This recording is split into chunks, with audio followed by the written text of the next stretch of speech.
அனைவருக்கும் வணக்கம். நாம் இன்றைக்கு பார்க்க போவது நாகப்பட்டினத்தில் தொடங்கிய ஒரு பயணம் எப்படி தாய்லாந்து நாட்டினுடைய சயாம் வரை நீண்டது என்பதை பார்க்க போகிறோம்.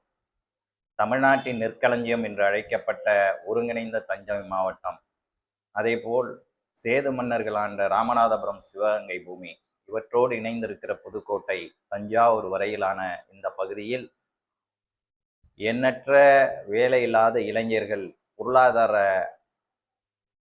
தடுமாற்றமான சூழ்நிலையில் வாழ்ந்து கொண்டிருந்த நேரம், பெரும்பாலும் ஜமீன்தார்களின் மற்றும் பாளையக்காரர்களின் ஆட்சியின் கீழ் இருந்த ராமநாதபுரம், சிவகங்கை, புதுக்கோட்டை பகுதிகளும், தஞ்சாவூர் மாவட்டத்தில் பெரும் நிலப்பிரபுக்களின் கீழ் இருந்த விவசாய கூலி தொழிலாளர்களாகவும் இருந்த தமிழர்களில் பெரும்பாலானோர் ஏதாவது ஒரு சிறப்பான வாழ்வு கிடைக்கும் என்று எண்ணி அவர்கள் ஆங்கிலேய பேரரசு அமைந்தபோது நினைத்தார்கள். அதற்கு காரணம் ஜமீன்தார் ஒழிப்பு. பிறகு அரசவைகள் எல்லாம் முடிந்து போய்விட்டன. தங்களுடைய உறவினர்களினுடைய ராஜாக்களாக இருந்தவர்களினுடைய அரண்மனைகள் அழிக்கப்பட்டு விடுதலைக்கு எதிராக போராடியவர்களெல்லாம் கைது செய்யப்பட்டு தூக்கிலிடப்பட்டு சொல்ல முடியாத துயரத்திற்கு ஆள்பட்ட போது ஒரு பகுதியிலிருந்து இன்னொரு பகுதிக்கு அவர்கள் எல்லாம் குடியேற வேண்டிய துர்பாக்கிய நிலை ஏற்பட்டது. மற்றொரு புறம் ஏற்கனவே ஒருங்கிணைந்த தஞ்சை சோழ மண்டலத்திலே நிலப்பிரபுக்களிடம் சிக்கி கூலி தொழிலாளர்கள் அதற்கு அடுத்த சிறு விவசாயிகளாக, அதாவது அவர்களிடமிருந்து நிலத்தை அடமானமாக பெற்ற அல்லது கோயில் நிலத்தில் மற்றொருவர் அந்த அனைத்து உரிமையையும் கையில் வைத்து கொண்டு அவர்களுக்கு கீழாக நிலமற்றவர்களாக, ஆனால் இவர்கள் எல்லாம் அதிலே விவசாயம் செய்யக்கூடியவர்களாக, உழுபவர்களாக, அதிலிருந்து கிடைக்கும் கூலியை பெறுபவர்களாக இருந்த சூழல் அது. எனவே குத்தகைதாரர்களுக்கும், அதாவது சிறிய விவசாயிகளுக்கும், அந்த குத்தகையை கொடுத்த உரிமையாளர்களுக்கும், அந்த நில உடைமையாளர்களாக இருந்த மடங்களுக்கும் கோயில்களுக்கும் இடையான பெரும் சண்டையாக இது நீண்டு கொண்டிருந்த போது இவர்களின் வாழ்வு பொருளாதாரத்தில் இருளாக இருந்தது. இந்த சூழலில்தான் உள்ளூர் அரசுகள் எல்லாம் வீழ்த்தப்பட்டு நாடு பிரிட்டிஷாரிடம் மாட்டிக்கொண்டது. அந்த நேரத்தில் பிரிட்டிஷ் அரசாங்கத்தின் சார்பாக ஒரு அறிவிப்பு வெளியிடப்பட்டது. அதாவது மலேசியா, சிங்கப்பூர் போன்ற பகுதிகளிலே பிரிட்டிஷார் அந்த பகுதிகளை கைப்பற்றி அங்கே இருக்கிற ரப்பர் தோட்டங்களை அழித்து, அதே போல் காடுகளை அழித்து விவசாய நிலங்களாக மாற்றப் போகிறது, எஸ்டேட்டுகள் அமைக்கப் போகிறது என்று சொல்லி அதற்கு பெருமளவில் தொழிலாளர்கள் தேவைப்படுகிறார்கள் என்று பெரிய விளம்பரங்களை கொடுத்து இங்கே இருக்கிற படிப்பறிவு இல்லாத ஏழை தொழிலாளர்களை உங்களுக்கு அதிக ஊக்கத்தொகை அளிக்கப்படும், அங்கே சம்பளம் அதிகமாக இருக்கும் என்று சொல்லி வேலைக்கு அழைத்தார்கள். இங்கு இருப்பதை விட அங்கு போய் மரணிக்கலாம், எது நடந்தாலும் பரவாயில்லை என்று துணிச்சலோடு இளைஞர்கள் புறப்பட்டார்கள். அப்படி புறப்பட்டவர்களுக்கு ஒரு பெரிய வாகன போக்குவரத்து என்று சொன்னால் அது விமானங்கள் இல்லாத காலம். கப்பல் போக்குவரத்திலும் சென்னைக்கு சென்று அல்லது தூத்துக்குடிக்கு சென்று அல்லது கொச்சினுக்கு சென்று அங்கிருந்து செல்ல வேண்டும் என்பதெல்லாம் அவர்களுக்கு அதிக பண செலவை அளிக்கக்கூடிய ஒன்றாக இருந்தது. இதை தந்திரமாக பயன்படுத்தி கொண்ட பிரிட்டிஷ் இராணுவமும் பழைய இராணுவ கப்பல்களை எல்லாம் பொது போக்குவரத்து கப்பல்களாக மாற்றி அதில் மேல்தட்டு மக்கள், பிரிட்டிஷார் ஆகியோருக்கு நல்ல வகுப்புகள், அதாவது ஏ கிளாஸ், பி கிளாஸ் என்றெல்லாம் பிரித்து அங்கே அமரக்கூடிய வசதிகள், படுக்கைகளுடன் கூடிய அறைகளுடன் கூடிய வசதிகளை எல்லாம் அவர்களுக்கு கொடுத்து ஏழை கூலி தொழிலாளர்களுக்கு குறைவான கட்டணத்தில் பயணம் என்று அறிவித்து பல நேரம் அவர்கள் கால்நடுக்க நின்று கொண்டு கூட பயணிக்கிற சூழலை எல்லாம் ஏற்படுத்தி ஒரு சிறிய ஒரு ஹால் போன்ற அமைப்பில் எல்லோரையும் உள்ளே தள்ளி கதவை அடைத்து அது உள்ளேயே அந்த தொழிலாளர்கள் அமர்ந்து கொண்டு பல நாட்கள், இன்னும் சொல்லப்போனால் 7-8 நாட்கள் சிங்கப்பூருக்கு போன வரலாறு இங்கே உண்டு.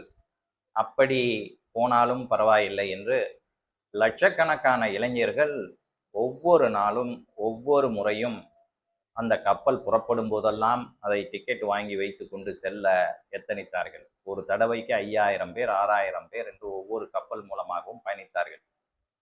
அப்படியெல்லாம் பயணித்த கப்பல்களின் பெயர்கள் பல கப்பல்கள். இந்த கப்பல்களை எல்லாம் யார் இயக்கினார்கள் என்றால் பிரிட்டிஷ் இராணுவம் தான் முதலில் இயக்கியது. ஆனால் அதை கம்பெனி என்ற பெயரில் அது மாற்றி வைத்து கொண்டு இராணுவ கப்பலை பிரிட்டிஷ் அரசாங்கத்தின் வேலைக்காக அழைத்து செல்கிறோம் என்று கூறிதான் இவர்களை வேலைக்கு அழைத்து சென்றார்கள். இங்கிருந்து சென்ற பல பேர் அங்கே சென்றவுடன் அவர்களுக்கு ரப்பர் தோட்டத்தில் வேலை வழங்கப்பட்டது. ஓரளவிற்கு இங்கு வழங்கப்படுகிற கூலியை விட கூடுதல் கூலி வழங்கப்பட்டது. இந்த செய்தி காட்டுத்தீ போல இங்கே இருக்கிற எல்லா தமிழர்கள் மத்தியிலும் பரவுகிறது. எனவே இந்த ராமநாதபுரம் முதல் தஞ்சாவூர் வரை என்று இல்லாமல் வட மாவட்டங்களில் இருந்து மேற்கு மாவட்டங்கள் வரையில் இருக்கிற தொழிலாளர்களும் இங்கு குவிய தொடங்கி விட்டார்கள். எப்படியாவது மலேசியா போக வேண்டும், சிங்கப்பூர் போக வேண்டும், அங்கே போனால் அங்கே இருந்து ஏதோ தாய்லாந்து போன்ற நாடுகளுக்கெல்லாம் செல்லலாம், அங்கே பல்வேறு நாடுகள் ஆட்சியில் இருக்கிறது, அங்கேயெல்லாம் கூலி அதிகம் என்று பலவாறு வதந்திகள் பரவியது. போல் செய்திகள் அப்பொழுது பரவும் கம்யூனிகேஷன் வாய்ப்புகள் எல்லாம் இல்லாத சூழலில் எங்காவது ஒரு இடத்துக்கு சென்று விட வேண்டும், நாம் நம்முடைய தலைமுறைக்கு அடுத்த தலைமுறையாவது ஓரளவிற்கு நல்ல செல்வ செழிப்போடு வாழ வேண்டும் என்ற கனவுகளோடு இளைஞர்கள் வீட்டை விட்டு புறப்பட்டு இந்த கப்பல்களில் உயிரை பணயம் வைத்து பிழைப்பதற்காக மலேசியாவுக்கும் சிங்கப்பூருக்கும் செல்ல தொடங்கினார்கள். இப்படி 7 நாள் 8 நாள் இந்த பயணத்தில் கஷ்டப்பட்டு அங்கே சென்றபோது அவர்களுக்கு கொடுக்கப்பட்ட பணி என்பது ரப்பர் தோட்ட பணி, காடுகளை அழித்து எஸ்டேட்டுகளை உருவாக்குகிற பணி. அது இல்லாமல் அங்கே நிலக்கரி சுரங்கங்கள் அமைத்து அதிலே நிலக்கரி எடுக்கிற வேலைக்கும் அவர்கள் உட்படுத்தப்பட்டார்கள். அதிலே நிலக்கரி சுரங்கங்கள் சரிந்து அதை தோண்டுகிற போது ஆக்சிஜன் கிடைக்காமல் மூச்சடைந்து பல பேர் இறந்து போனார்கள். இவர்கள் எல்லாம் பெரும்பான்மையானவர்கள் தமிழர்கள். கொஞ்சம் பேர் கர்நாடகா, ஆந்திரா, கேரளாவிலிருந்து வந்தாலும் அவர்கள் எல்லாம் ஒரு முறையோடு அவர் ஊர்க்காரர்களுக்கு சொல்லிவிட்டார்கள், இங்கே சரியா வராது என்று சொல்லிவிட்டு. ஆனால் தமிழர்கள் தான் உயிரை துச்சமென மதித்து அந்த பகுதிகளுக்கு சென்றார்கள். அப்படி சென்ற தமிழர்கள் அங்கே சிங்கப்பூரிலும் மலேசியாவிலும் போய் அடைவதற்கு இந்த நாகப்பட்டினம் வழிதான் பெரிய துணையாக இருந்தது. இங்கேதான் அந்த துறைமுகம் பெரிய அளவில் கப்பல் போக்குவரத்தையும் நடத்தியது. சென்னையிலிருந்து கப்பல் புறப்பட்டு நாகப்பட்டினத்திற்கு வரும். சென்னையிலிருந்து இங்கு வரும்போது பெரும்பாலும் பிரிட்டிஷ் இராணுவத்தினர், பிரிட்டிஷ் அலுவலர்கள், உயர் வகுப்பில் பயணம் செய்யக்கூடிய அதிக பணம் செலுத்தி வரக்கூடிய உயர் குடிமக்கள், அவர்கள் பெரும்பாலும் பிரிட்டிஷ் ஆட்சியாளர்கள், அதிகாரிகள் அல்லது இந்தியாவிலேயே அவர்களிடம் பணியாற்றுகிற பணக்கார இந்தியர்கள், அரசு அதிகாரிகள் போன்றவர்கள். இவர்களுக்கு சென்னையிலே டிக்கெட் வழங்கப்பட்டு அவர்களெல்லாம் அதில் ஏறி அமர்ந்து பிறகு நாகப்பட்டினம் துறைமுகத்திற்கு அது வருவது என்பது சரக்குகளை ஏற்றுவதற்கும், சரக்குகளை ஏற்றி முடித்த பிறகு சரக்குகள் ஏற்றப்பட்ட பகுதியில் தொழிலாளர்களும் சரக்குகளை போல் ஏற்றப்பட்டார்கள் என்ற கொடுமைதான் 1920 வரையில் 30 வரையில் நீடித்தது. அந்த கப்பல் போக்குவரத்து துவங்கிய போது அந்த கப்பலை நடத்திய கம்பெனியின் பெயர் British India steam navigation company limited என்று பெயர். த பிரிட்டிஷ் இந்தியா லைன் என்று பிஏஎல் சர்வீஸ் என்றெல்லாம் பலவாறு பொதுமக்களால் அழைக்கப்பட்டது. ஆரம்ப கட்டத்தில் நீராவி நிலக்கரியை எரித்து நீராவி தயாரித்து அந்த நீராவியின் மூலம் இயங்கக்கூடிய கப்பல்களாக அவை இருந்தன. அதன் பிறகு அவை டீசல் மோட்டார்களாக மாற்றப்பட்டு அதனால் இயங்கக்கூடிய கப்பல்களாகவும் அவை மாற்றப்பட்டன. இந்த ஸ்டீம் இன்ஜின் மோட்டார் என்பது ரயில் இன்ஜின் போல நிலக்கரி மூலம் இயக்கக்கூடிய இன்ஜின்களாக அவை இருந்த வரையில் இதில் அடிக்கடி தீ விபத்துகளும் ஏற்படக்கூடிய வாய்ப்புகள் இருந்தன. ஆனால் எப்படியாவது இதில் போய்விட வேண்டும் என்று இந்த மக்கள் நினைத்து அதில் பயணம் செய்து சிங்கப்பூருக்கும் மலேசியாவிற்கும் சென்றார்கள். நம்முடைய மக்கள் அங்கே போய் சேர்ந்த நேரம் ஒரு கெட்ட நேரமாக போய்விட்டது. சில பேர் நன்றாக அங்கே பிழைத்து அங்கே எஸ்டேட்டுகளில் பெரிய அதிகாரிகளாக கூட, தோட்ட அதிகாரிகளாக கூட மாறி செழிப்பாக வளர்ந்தார்கள். ஆனால் பெருவாரியான தமிழர்களுக்கு அங்கேயும் சிக்கல். சரியாக சம்பளம் கொடுக்க முடியவில்லை. தட்டி கேட்டால் பிரிட்டிஷ் இராணுவம், அதை கொண்டு இவர்களை தாக்குவது போன்ற வேலைகளை செய்த காரணத்தால் அங்கேயும் ஏதாவது ஒரு வழி கிடைக்காதா, வேறு எங்காவது செல்ல முடியாதா என்று நினைத்திருந்த நேரத்தில் மலேசியாவையும் சிங்கப்பூரையும், அப்பொழுது அது பினாங்கு ஸ்டேட் என்று அழைக்கப்பட்டது, 3ஆக பிரித்து அரசாட்சி செய்யப்பட்டது. மலேசியா என்பது ஒன்று பிரிட்டிஷாரின் நேரடி ஆட்சி, இன்னொன்று பிரிட்டிஷாரிடமிருந்து அந்த பகுதிகளை குத்தகைக்கு எடுத்து, குறிப்பாக ரப்பர் மற்றும் தேயிலை தோட்டம் போன்ற தோட்டங்களை எஸ்டேட்டுகளாக எடுத்துக்கொண்டு அதிலே ஆட்சி செய்கிற உயர் குடிவகுப்பை சார்ந்தவர்களின் ஆட்சி. மற்றொன்று பிரிட்டிஷ் இராணுவமே சில பகுதிகளை தங்கள் பாதுகாப்புக்காக பிடித்து வைத்து கொண்டு அதை ஒரு பாதுகாப்பான பிரதேசமாக மாற்றுவது என்பதற்காக காடுகளை அழித்து பிரதேசங்களை உருவாக்கியது. இப்படி 3ஆக அப்போது மலேசியா பிரிக்கப்பட்டிருந்தது. அவ்வப்போது ஜப்பான் பிரிட்டிஷ் அரசாங்கத்தை தாக்கும். ஜப்பானும் பிரிட்டிஷும் எதிரெதிர் திசையில் இருந்த நாடுகள். அது முதல் உலகப் போரிலிருந்து 2ஆம் உலகப் போரில் வரையில் அவர்களுக்கு இடையேயான நட்பு, போர் என்று மாறி மாறி இருந்தது. எனவே அவர்களுக்கு இடையான போர் என்பது நீடித்து கொண்டிருந்த நேரம். அப்பொழுது அவ்வப்போது அவர்கள் பினாங்கை தாக்குவார்கள். ஏன்னா அங்கே ரப்பர் இருக்கு, தோட்டப் பொருட்கள் அதிகமாக கிடைக்கக்கூடிய பகுதி. எனவே அதை தாக்குவது அவர் வளமையாக கொண்டிருந்தார்கள். சில நேரங்களில் பெரும்பாலும் தோற்று விடுவார்கள்.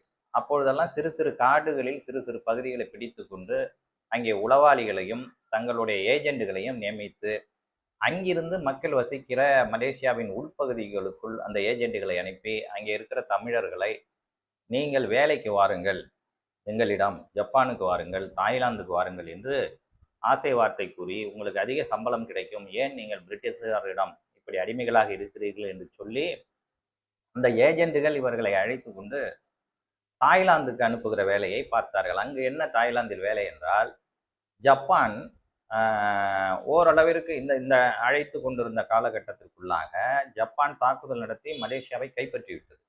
கைப்பற்றிய பிறகு மலேசியாவிலிருந்து அவர்கள் பர்மாவை கைப்பற்ற வேண்டும் என்று நினைத்தார்கள். ஏன் பர்மாவை கைப்பற்றினா, பர்மாவை கைப்பற்றிவிட்டால் மணிப்பூர் வழியாக, கல்கத்தா வழியாக, அசாம் வழியாக இந்தியாவுக்குள் நுழைந்து விடலாம். எனவே பர்மாவை கைப்பற்ற வேண்டும். அதற்கு மலேசியாவிலிருந்து பர்மாவுக்கு செல்ல வேண்டும் என்றால் பாதை கிடையாது, கடல் வழியிலே இராணுவத்தை அழைத்து செல்வது அதிக செலவு பிடிப்பதாக இருந்தது. எனவே என்ன செய்தார்கள் என்றால், ஒரு ரயில் பாதையை அமைக்க முடிவு செய்தார்கள். அதுதான் சயாம் முதல் பர்மா வரை. சயாம் என்பது தாய்லாந்தின் ஒரு பெரிய நகரம். அந்த நகரத்தில் இருந்து மலேசியா வழியாக பர்மா வரையில் ஒரு ரயில் பாதையை அமைக்க அவர்கள் முயற்சித்தார். அது கரடு முரடான மலைகள், பள்ளத்தாக்குகள் நிறைந்த பகுதி. அந்த ரயில் பாதைகள் அமைக்கும் பணிக்கு தமிழர்களை அவர்கள் ஏற்கனவே ஏஜென்ட்டுகள் மூலம் புக் செய்து வைத்திருந்து சிலரை அழைத்து கொண்டு போய் சயாமில் தங்க வைத்து அங்கே ரப்பர் தோட்டங்கள் மற்ற தோட்டங்களில் வேலையில் இருந்தவர்கள் மற்றும் இங்கே ஆட்சியை பிடித்தவுடன் இங்கே இருந்த தமிழர்களை வலுக்கட்டாயமாக அழைத்து சென்று சயாம் ரயில் பாதை அமைக்கும் பணியில் அவர்களை ஈடுபடுத்தினார். மிக கொடூரமான பணிகளிலே அது ஒன்று. அது ஒரு மரண பாதை என்று அழைக்கப்படுகிறது. ஒரு ஸ்லீப்பர் கட்டை எடுத்து வைப்பதற்கு அதை ஃபிக்ஸ் செய்வதற்கு ஒரு தமிழன் கொல்லப்படுவான் என்று சொல்லப்படுகிற அளவுக்கு 1,60,000 தமிழர்கள் அதில் இறந்து போனார்கள் என்று வரலாறு சொல்லுகிறது. இன்னும் கணக்கிலடங்காத உயிர்கள் பறிக்கப்பட்டு விட்டன. அந்த ரயில் பாதையை அமைக்கிற போது பாறைகள் சரிந்து விழும். பாறைகளை உடைப்பதற்கு வெடிமருந்துகளை டெட்டனேட்டர்கள் மூலம் பயன்படுத்துகிற போது இவர்களெல்லாம் பெருவாரியாக அந்த வெடி வைக்கும் தொழிலில் இல்லாதவர்கள். இவர்களெல்லாம் விவசாய கூலி தொழிலாளர்கள். இவர்களுக்கு அந்த தொழில் தெரியாது. மேலும் இவர்கள் அவ்வளவு பெரிய கரடு முரடான பகுதிகளிலே பணிபுரிந்தவர்கள் இல்லை. என இது இல்லாமல் கால சீதோசன நிலை. அவர்களுக்கு தங்குவதற்கு குடியிருப்புகள் கிடையாது. காடுகளிலே சில மரங்களை வெட்டி டென்ட் அமைத்து கொண்டு அங்கு இருந்தபோது மழை காலங்களிலே காலரா போன்ற பல நோய்கள், தொற்று நோய்கள் பரவி அதிலேயும் இறந்து போய்விட்டார்கள். கொஞ்சம் உயிரோடு இருப்பவர்களும் உணவு கிடைக்காமல் அடிமை வேலை செய்து இந்த ரயில் பாதை அமைப்பதற்குள் பலர் இறந்து போய்விட்டார்கள். இதிலே எஞ்சி பிழைத்தவர்கள் மீண்டும் மலேசியாவுக்கும் சிங்கப்பூருக்கும் திரும்பினார்கள். அதே போல் ஏற்கனவே இங்கே இருந்து சென்று அங்கே தோட்ட தொழிலாளர்கள் இருந்தவர்கள் தங்கள் வாழ்வில் தங்களுடைய உழைப்பின் மூலம் உயர்ந்து அந்த எஸ்டேட்டுகளை வாங்கும் நிலைக்கு பல தமிழர்கள் சென்றார்கள். அல்லது பணிபுரிகிற உயர்நிலை பணிகளிலே, அரசாங்க பணிகளிலே, பிரிட்டிஷ் அரசாங்க பணிகளிலே சேர்ந்து ஏற்கனவே அரசிலே இருந்தார்கள். பிறகு ஜப்பான் கைப்பற்றிய போதும் அவர்கள் இருந்தார்கள். மீண்டும் ஜப்பான் உலகப் போரிலே சரண்டர் அடைந்த போது மறுபடியும் பிரிட்டிஷ் ஆட்சியிலே அவர்கள் அரசு பதவியை பெற்றார்கள். பிறகு பிரிட்டிஷார் மலேசியாவை காலி செய்து கொண்டு வெளியேறிய பிறகு அங்கிருந்து தமிழர்கள் அங்கே அரசு பதவிகளிலே சேர்ந்து மிகப்பெரிய வாழ்வை, எவ்வளவு கஷ்டத்தை அந்த தமிழர்கள் அனுபவித்தார்களோ அவர்களுடைய அடுத்த தலைமுறை என்பது மிக சுபிட்சமான வாழ்க்கையை பெற தொடங்கியது. மலேசியாவிலும் சிங்கப்பூரிலும், அதிலும் குறிப்பாக சிங்கப்பூர் ஒரு பெரிய நகராக கட்டப்பட்ட பிறகு, அது முதலே மலேசியாவின் கீழ் தான் இருந்தது. அது சுதந்திரம் அடைந்த பிறகு அதை சீனாவினுடைய ஆதிக்கத்தின் கீழ், அதாவது சீன மக்களின் ஆதிக்கத்தின் கீழ் வந்தபோதும் அவர்கள் தமிழர்களையும் ஒருங்கிணைத்து அழைத்து சென்று மிகப்பெரிய நாடாக மாற்றிய போது தமிழர்களின் வாழ்வில் பெரிய மாற்றம் ஏற்பட்டது. அப்பொழுது மகிழ்ச்சியாக தமிழர்கள் வேலைக்காக சிங்கப்பூருக்கு செல்ல தொடங்கினார்கள். அப்பொழுதும் அவர்களை அழைத்து சென்றது அந்த நாகப்பட்டினம் துறைமுகம்தான். அந்த நாகப்பட்டினம் துறைமுகத்திலே எம்.வி. சிதம்பரம் என்ற ஒரு கப்பலும், அதே போல எஸ்.எஸ். ரஜுலா என்ற கப்பல், அது ஏற்கனவே அந்த கப்பல் இராணுவ கப்பலாக பிரிட்டிஷ் இராணுவத்திடம் இருந்த கப்பல், பிறகு பொது போக்குவரத்துக்கு மாற்றப்பட்டது. அந்த கப்பல் பயணிகள் கப்பலாக மாற்றப்பட்டு நாகப்பட்டினத்திற்கும் மலேசியாவிற்கும் இடையே வாரம் என்ற அளவில் கூட அது சில நேரங்களில் அதிக அளவில் 2-3 ரஜுலா கப்பல்கள் கூட பயன்படுத்தப்பட்டதாக சொல்கிறார்கள். அந்த கப்பலிலே தமிழர்கள் அதிக அளவில் பயணிக்க தொடங்கினார்கள். 1960கள் மத்தியிலெல்லாம் மிகப்பெரிய வேலை வாய்ப்பு சிங்கப்பூரிலே ஏற்பட ஆரம்பித்து விட்டது. சிங்கப்பூர் மலேசியாவிலே முன்னேற்றம் வெகு வேகமாக இருந்தது. தொழிற்சாலைகள் அமைக்கப்பட்டன, அரசு அலுவலகங்கள் அமைக்கப்பட்டன, உலக நிறுவனங்களின் வர்த்தக கேந்திரமாக சிங்கப்பூர் மாறியது. தென்கிழக்கு ஆசியாவிலேயே சிங்கப்பூர் உயர்ந்த நகரமாக மாறிய சூழலில் அங்கு போய் ஏற்கனவே ரப்பர் தோட்டங்களில் அமர்ந்து கொண்டு வேலை பார்த்து கஷ்டப்பட்ட தமிழர்கள், சயாம் நான் சொன்னேன் அந்த ரயில் பாதையில் உயிர்விட்ட குடும்பங்களின் எஞ்சியவர்கள், இவர்களெல்லாம் இயற்கையின் கொடையாக ஒரு நல்ல வாழ்வை பெற்றார்கள். சிங்கப்பூரின் உயர்குடிய மக்களாக அவர்கள் அங்கே இருந்த சீன ஆதிக்கம் பெற்ற அரசுகளால் ஏற்றுக்கொள்ளப்பட்டு அவர்களும் சிங்கப்பூர் விடுதலைக்காக, மலேசிய அரசின் விடுதலைக்காக பாடுபட்ட போது அதை அங்கீகரித்து சீனர்கள் அரசு அமைந்த போது மறக்காமல் தமிழர்களுக்கு உரிய பிரதிநிதித்துவம் கொடுத்து இன்றைக்கு சிங்கப்பூர் தமிழர்களின் பெருநகரங்களில் ஒன்றாக இருக்கிறது என்று சொன்னால் இந்த கஷ்டத்தின் பின்னால் இருக்கிற கதையை நாம் பார்க்க வேண்டும். அப்படி அந்த மக்கள் இடையிலே சுதந்திரத்துக்கு பிறகு இங்கே இருந்து அங்கு செல்வதற்கு அந்த எஸ்.எஸ். ரஜுலா என்ற கப்பலும், ராஜுலா என்று சொல்வார்கள், அந்த கப்பலும் எம்.வி. சிதம்பரம் கப்பலும் மிக உதவிகரமாக இருந்தன. இதில் இந்த எம்.வி. சிதம்பரம் கப்பல் 1980 வரையே இயக்கப்பட்டது. இந்த கப்பல்கள்லாம் எப்படி இயக்கப்பட்டன என்று சொன்னால், சென்னைக்கு அந்த கப்பல் புறப்படும், சென்னையிலிருந்து புறப்பட்டவுடன் அது நேராக நாகப்பட்டினத்துக்கு வரும். நாகப்பட்டினத்துக்கு வந்து சரக்குகள் ஏற்றப்படும், குறிப்பாக வெங்காயம் போன்ற சரக்குகள்லாம் ஏற்றப்படும் என்று சொல்லுகிறார்கள். அவை இங்கிருந்து இந்த கூலி தொழிலாளர்களை ஏற்றி கொண்டு பினாங்கு துறைமுகம் செல்வதற்கு முன்னால் 2 இடங்களிலே அது நிற்கும். அதாவது மலேசியாவிலேயே 2 துறைமுகங்களிலே அது நிற்கும். வடபகுதிக்கு செல்பவர்கள் தனியாக, தென்பகுதிக்கு செல்பவர்கள் தனியாக என்று சென்றார்கள். அப்படித்தான் இந்த போக்குவரத்து நடைபெற்றது. 1980கள் மத்தியில் அந்த கப்பல் ஒரு முறை தீப்பிடித்து எரிந்து விட்டது.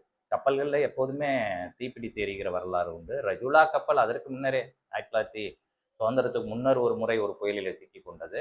பிறகு 1970 மத்தியிலேயும் அது ஒரு பெரிய புயலிலே சிக்கி கொண்டது. 7 கப்பல்கள் தொடர்ந்து அந்த புயலிலே சிக்கி, எல்லாம் நீராவி, பெரும்பாலும் டீசல் என்ஜின் என்பதும் கூட அங்கே புயல் தாக்கினால் தீப்பற்றி கொள்ளும்.